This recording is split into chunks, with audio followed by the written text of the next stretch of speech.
En este vídeo veremos las características de las uniones roscadas, siendo estas las más empleadas en los conjuntos mecánicos como sistema de unión. Cuando veíamos los sistemas de unión, los clasificábamos en dos grandes grupos. Por un lado teníamos las uniones desmontables y por otro las uniones fijas o permanentes, siendo la diferencia entre ellas que para desmontarlas había que romper o no sus componentes. Las uniones roscadas estarán dentro de las uniones desmontables y serán las más empleadas. Dentro de las uniones desmontables hablábamos de varios elementos separándolos en roscados y no roscados.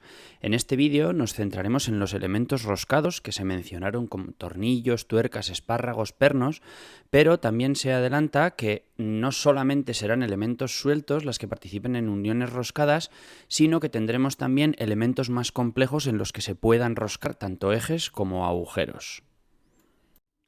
Cuando hablemos de uniones roscadas, estaremos hablando de un sistema de unión desmontable basado en la combinación de dos piezas.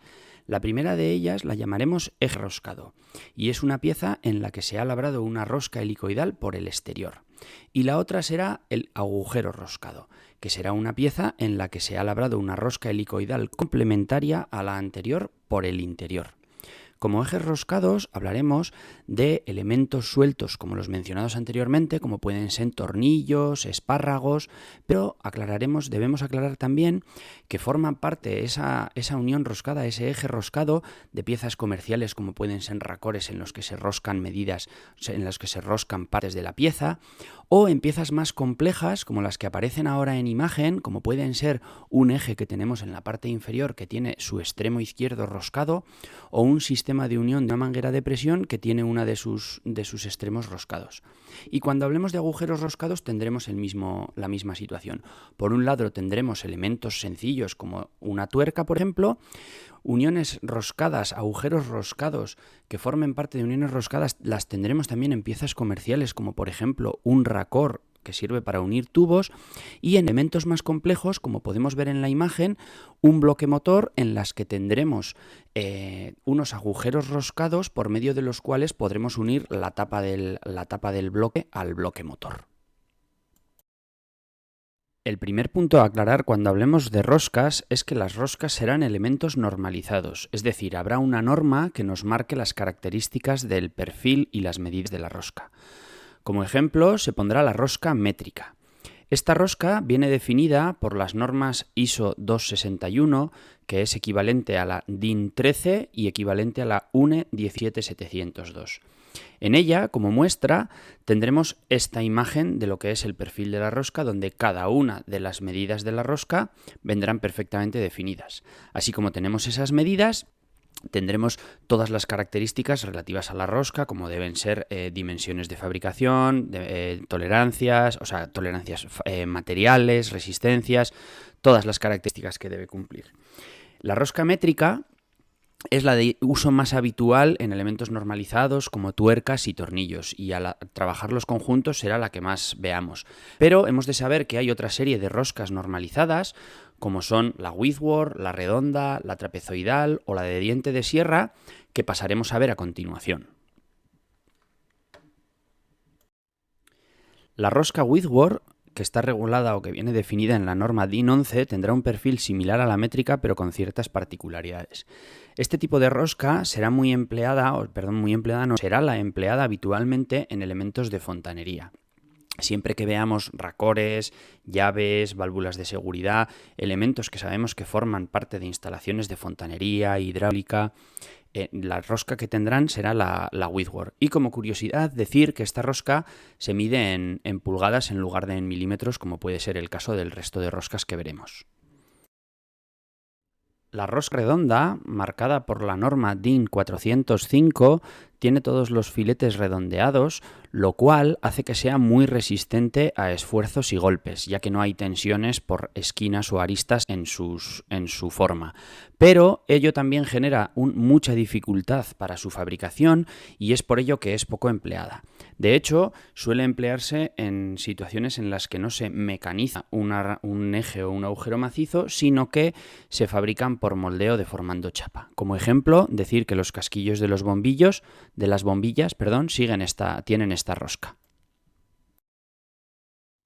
La rosca trapezoidal vendrá marcada por la DIN 103 y tendrá el perfil que vemos en la imagen. Esta rosca habitualmente se emplea en elementos de transformación de movimiento, como pueden ser husillos, sargentos, se emplea mucho en herramienta. Es muy habitual verlo en herramienta en la que por medio de un giro queremos conseguir un avance, como puede ser un sargento o un cortador de tubos de cobre, y el caso más típico son los tornillos de banco, en los que por medio de un giro de la manivela conseguimos que el tornillo avance y aprisionar una pieza. El último tipo de rosca que veremos será la rosca de diente de sierra, que viene regulada por 3 normas, la DIN 513, 514 y 515. Esta rosca suele emplearse donde sean necesarios esfuerzos axiales muy importantes en el sentido en el que están en contacto las caras planas, las caras perpendiculares al eje. Como ejemplo, poner que estas suelen ser empleadas en prensas hidráulicas donde por medio del giro del eje conseguimos hacer una fuerza vertical de la prensa muy importante. Todas estas roscas que acabamos de ver, la principal característica diferente que tienen es el perfil de la rosca, que será la primera de las características que veremos para las roscas. Esta característica lo que nos estará dando, por decirlo de alguna manera, será el tipo de rosca. La segunda característica que tendremos que tener en cuenta será el diámetro nominal. El diámetro nominal, tanto para ejes como para agujeros, lo que nos estará marcando será el diámetro de la rosca que hemos fabricado, que estamos analizando. Y de alguna manera nos estará marcando el tamaño de la rosca de la que estamos hablando. La siguiente característica a tener en cuenta será el sentido de la rosca. Tendremos roscas derechas y roscas izquierdas. A continuación veremos con un ejemplo cuál es la diferencia entre ambas.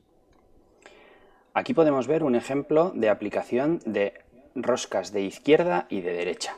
Una rosca de derecha será cuando al girar en el sentido de los dedos de la mano, la rosca avanzará en lo que indica el dedo gordo. En este caso, si vemos esta rosca, esta es de derechas, porque al girar en ese sentido vemos, respecto a las marcas azules, cómo el tornillo avanza. Girando a la contra, el tornillo retrocede. Por contra, esta otra de este otro lado, si giramos en el sentido de rosca a derechas, podemos ver que el tornillo retrocede. Por lo tanto, esta rosca será a izquierdas y esta rosca será a derechas. ¿Cuál es la utilidad de este tipo de roscas? El poder facilitar ciertos funcionamientos, como por ejemplo, en este caso, fijando los dos elementos, girando el elemento central en un sentido, podemos ver que ambos tornillos hacen lo mismo. Es decir, ahora hemos girado este elemento en un sentido y los dos tornillos se han abierto, y si giramos en el otro, veremos que los dos tornillos se vuelven a cerrar. ¿Para qué servirá este elemento? Este elemento es un tensor de sirgas. Atando una sirga aquí y otra sirga aquí, girando este elemento central en un sentido, lograremos que los dos tornillos se acerquen y tensar la sirga, o se alejen y soltar la sirga. Así pues, podemos decir que el sentido de la rosca lo que nos dará será el sentido de avance de la misma al girar. Relacionado también con el avance, tendremos el paso de hélice. Habitualmente las roscas serán de paso normal, pero podemos tener roscas de paso fino o paso grueso. ¿Qué es lo que nos dará esto? Esta característica nos dará el avance por cada vuelta que demos al tornillo.